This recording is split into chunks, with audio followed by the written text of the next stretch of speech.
Hey guys, it's Kevin, MixCoach. This is a little impromptu video just to kind of keep you updated on the progress of the studio rebuild here at Kilowatt/MixCoach Studios. Today is Wednesday, and I had my insurance, restoration expert. He's going to be the guy that's leading the reconstruction of the studio.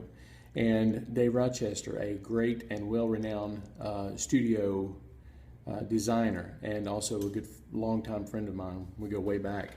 Anyway, I wouldn't want to do a project like this without him from now on.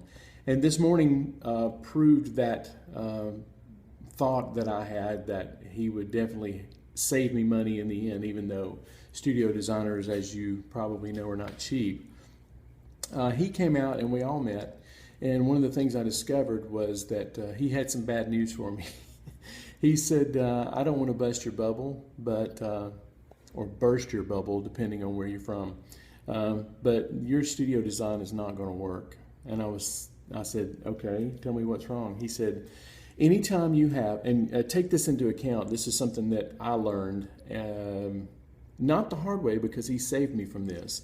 He said, your rooms are too small and you have no corners. And so what I learned, the gist of what I learned today was that when you're designing a studio, the corners are like the tuning pegs of your room. So in the corners, that's where you treat standing waves or frequencies.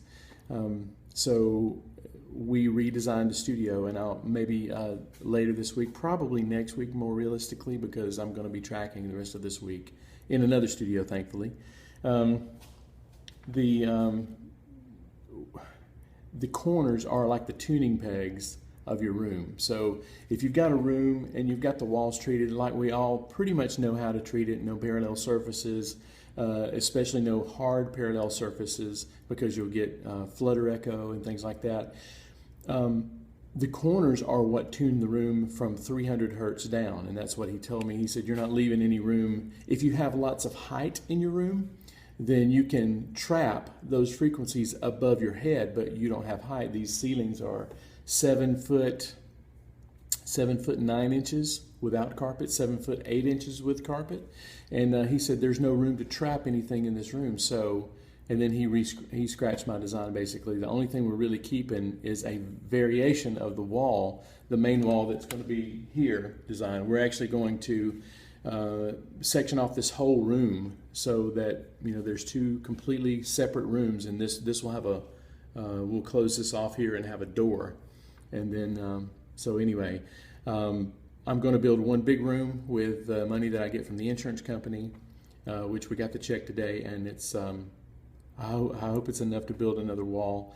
And then what we're going to do later is come back and build a diagonal wall for the drums, and I'll show you.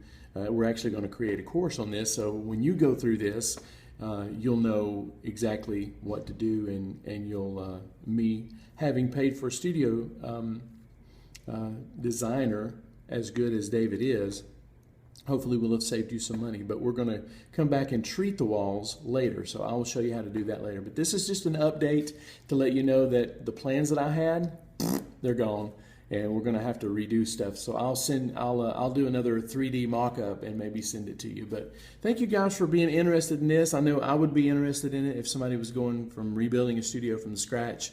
And I would love to know where they screwed up and where they almost screwed up. And I almost screwed up by not having a studio designer, or having at least the knowledge of a studio designer, which I don't have time to, you know, spend 30, 40 years of learning what David has. So looking hindsight, the investment into his time today was very well worth it. So hopefully you will have learned something that you can apply to your next studio build, or God forbid, rebuild. So anyway, I'll see you soon, and thanks for commenting. Come to MixCoach and comment, and I'd love to talk to you about it. Okay, bye.